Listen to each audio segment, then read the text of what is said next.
Hello बच्चों, आपका हमारे चैनल हिंदी वाणी में स्वागत है।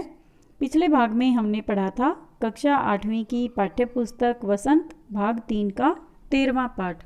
पाठ का नाम है जहाँ पहिया है तथा इस पाठ के लेखक पी साईनाथ हैं। इस पाठ में हमने जाना कि साइकिल के प्रयोग के कारण महिलाओं के जीवन में बहुत आसानी हुई है। वो अपना कार्य अब बेहतर तरीके से कर पाती हैं। बहुत सारी कामगार महिलाएं जिन्हें अपना कार्य करने के लिए आसपास के गांव में जाना पड़ता था, जैसे छोटे छोटे उत्पादों को आसपास के गांव में वो सरलतापूर्वक और शीघ्रता से बेचकर आ सकती हैं और इसके साथ साथ अपने अन्य घरेलू कार्य जैसे पानी लाना या कोई अन्य आवश्यक सामग्री लाना वो अब बिना किसी की सहायता के कर पाती हैं। इसके अतिरिक्त साइकिल के इस्तेमाल के कारण महिलाओं में आत्मविश्वास की भावना भी जागृत हुई है। इससे पहले यानी साइकिल के प्रयोग से पहले वो अपने अधिकतर कार्यों के लिए यातायात के अन्य साधनों पर निर्भर रहती थी जो बहुत अधिक विकसित नहीं थे, या वो अपने किसी अन्य सहयोगी जैसे पिता, पुत्र, भाई या बेटा इत्यादि पर निर्भर रहती थी। लेकिन जब से उन्होंने साइकिल चलाना सीखा है वो अपने अधिकतर कार्य स्वयं निपटा लेती हैं, समाप्त कर लेती हैं। आज इस भाग में हम इस पाठ से लिए गए अभ्यास के प्रश्नोत्तर पढ़ेंगे। हमारा पहला प्रश्न है, उन जंजीरों को तोड़ने का जिनमें वे जकड़े हुए हैं कोई न कोई तरीका लोग निकाल ही लेते हैं। आपके विचार से लेखक जंजीरों द्वारा किन समस्याओं की ओर इशारा कर रहा है? उत्तर है, लेखक जंजीरों द्वारा रूढ़िवादी प्रथाओं की ओर इशारा कर रहा है। बच्चों, पुराने ज़माने के लोग यह मानते थे कि महिलाओं को केवल घर के कामकाज करने के लिए ही सही माना जाता था तथा उन्हें केवल घर में रहने के लिए ही रखा जाता था और उनके लिए घर से बाहर निकलना वर्जित था। या मानो यह भी माना जा सकता है कि बहुत समय पहले महिलाओं को आज़ादी नहीं दी जाती थी।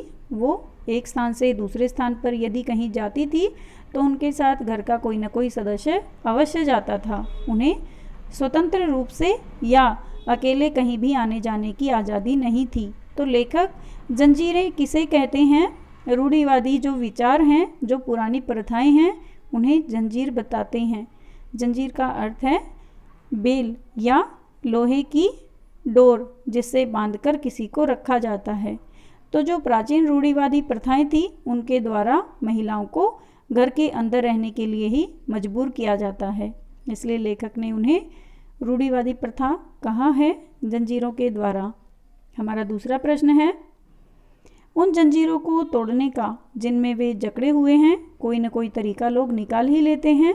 क्या आप लेखक की इस बात से सहमत हैं? अपने उत्तर का कारण भी बताइए। उत्तर है, उन जंजीरों को तोड़ने का जिनमें वे जकड़े हुए हैं कोई न कोई तरीका लोग निकाल ही लेते हैं। लेखक के इस कथन से हम सहमत हैं क्योंकि मनुष्य स्वभावानुसार अधिक समय तक बंधनों में नहीं रह सकते। समाज के द्वारा बनाई गई रूढ़ियाँ अपनी सीमाओं को लांघने लगे तो समाज में इसके विरुद्ध एक क्रांति अवश्य जन्म लेती है जो इन रूढ़ियों के बंधनों को तोड़ डालती है। ठीक वैसे ही तमिलनाडु के पुडुकोट्टई गांव में हुआ। महिलाओं ने अपनी स्वाधीनता व आज़ादी के लिए साइकिल चलाना आरंभ किया और वे आत्मनिर्भर हो गई, यानी अब वो अपना कार्य एक नए तरीके से, एक बेहतर तरीके से कर पाती हैं साइकिल के प्रयोग के कारण। हमारा तीसरा प्रश्न है, साइकिल आंदोलन से पुडुकोट्टई की महिलाओं के जीवन में कौन कौन से बदलाव आए हैं? यानी पुडुकोट्टई की महिलाओं के जीवन में साइकिल के कारण कौन कौन से बदलाव आए हैं, परिवर्तन आए हैं? उत्तर है, साइकिल आंदोलन से पुडुकोट्टई की महिलाओं के जीवन में निम्नलिखित बदलाव आए हैं। सबसे पहला है, महिलाएं अपनी स्वाधीनता व आज़ादी के प्रति जागृत हुई। 2, कृषि उत्पादों को समीपवर्ती गांव में बेचकर उनकी आर्थिक स्थिति सुधरी व आत्मनिर्भर हो गई। 3, समय और श्रम की बचत हुई। अब वो बहुत कम समय में एक स्थान से दूसरे स्थान पर जा पाती हैं और वो अब पैदल नहीं चलती, जिसके कारण उनका श्रम भी बच गया, उनकी मेहनत भी बच गई। 4, स्वयं के लिए आत्मसम्मान की भावना पैदा हुई।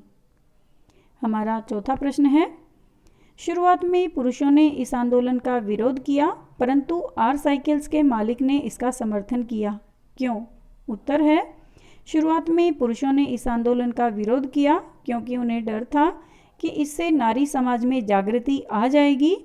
आर साइकिल्स के मालिक गांव के एकमात्र लेडीज साइकिल डीलर थे, यानी वो एकमात्र ऐसे व्यक्ति थे जो लेडीज साइकिल बेचते थे।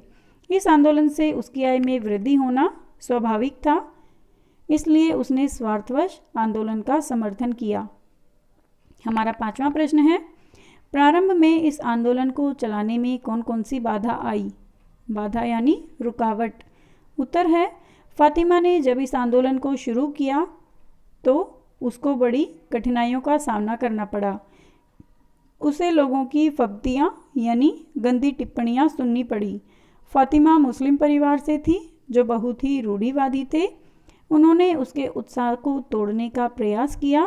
पुरुषों ने भी उसका बहुत विरोध किया। दूसरी कठिनाई यह थी कि लेडीज साइकिल वहाँ पर्याप्त संख्या में उपलब्ध नहीं थी।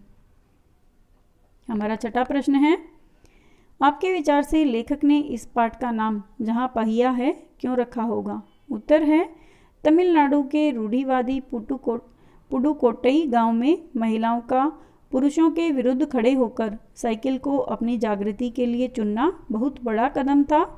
पहिए को गतिशीलता का प्रतीक माना जाता है और इस साइकिल आंदोलन से महिलाओं का जीवन भी गतिशील हो गया। लेखक ने इस पाठ का नाम जहाँ पहिया है तमिलनाडु के पुडुकोट्टई गांव के साइकिल आंदोलन के कारण ही रखा होगा। हमारा 7वां प्रश्न है, अपने मन से इस पाठ का कोई दूसरा शीर्षक सुझाइए। अपने दिए हुए शीर्षक के पक्ष में तर्क दीजिए। उत्तर है, साइकिल करेंगी महिलाओं को आत्मनिर्भर। यह एक शीर्षक है। यह शीर्षक भी इस पाठ के लिए उपयुक्त नाम हो सकता था, चूँकि साइकिल आंदोलन से महिलाएं अपनी स्वाधीनता व आज़ादी के प्रति जागृत हुई। कृषि उत्पादों को समीपवर्ती गांव में बेचकर उनकी आर्थिक स्थिति सुधरी, वे आत्मनिर्भर हो गई। हमारा 8वां प्रश्न है, फातिमा ने कहा मैं किराए पर साइकिल लेती हूँ ताकि मैं आज़ादी और खुशहाली का अनुभव कर सकूँ। साइकिल चलाने से फातिमा और पुडुकोट्टई की महिलाओं को आज़ादी का अनुभव क्यों होता होगा? उत्तर है, फातिमा के गांव में पुरानी रूढ़िवादी परंपराएं थी। वहाँ औरतों का साइकिल चलाना उचित नहीं माना जाता था। इन रूढ़ियों के बंधनों को तोड़कर स्वयं को पुरुषों की बराबरी का दर्जा देकर फातिमा और पुडुकोट्टई की महिलाओं को आज़ादी का अनुभव होता होगा।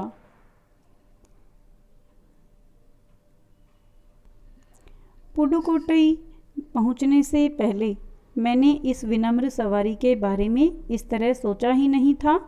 साइकिल को विनम्र सवारी क्यों कहा गया है? उत्तर है, लेखक की दृष्टि में साइकिल एक विनम्र अर्थात आम सवारी थी। उसने कभी नहीं सोचा था कि साइकिल जैसी सवारी भी किसी के जीवन में इतना बदलाव ला सकती है। यह तो उसने पुडुकोट्टई की महिलाओं के द्वारा ही जाना, क्योंकि यहाँ की महिलाओं को मानसिक जागृति देने का कार्य साइकिल ने ही किया था। कहने का तात्पर्य यह है कि लेखक ने कभी नहीं सोचा था कि साइकिल जैसी कोई यातायात की जो बहुत सामान्य सी सवारी है, बहुत छोटी चीज़ है, इसका किसी के जीवन में इतना अधिक महत्व भी हो सकता होगा। लेकिन जब वह तमिलनाडु के पुडुकोट्टई गांव में गए तथा जाना कि वहां की महिलाओं के जीवन को एक नई दिशा देने के लिए या उनके जीवन को बदलने के लिए साइकिल का क्या योगदान है, तो उन्हें वहां के जीवन के बारे में पता चला तथा साइकिल के महत्व के बारे में भी लेखक को पता चला कि साइकिल कितनी महत्वपूर्ण है। यह केवल वहाँ की महिलाएं ही बता सकती हैं या केवल वहाँ की महिलाएं ही समझ सकती हैं। उम्मीद है बच्चों, आपको अभ्यास के ये प्रश्नोत्तर समझ में आ गए होंगे। आपको हमारा यह वीडियो कैसा लगा आप हमें कमेंट करके ज़रूर बताएं। यदि आपको यह वीडियो अच्छा लगा तो आप इसे अपने दोस्तों के साथ ज़रूर शेयर करें। धन्यवाद।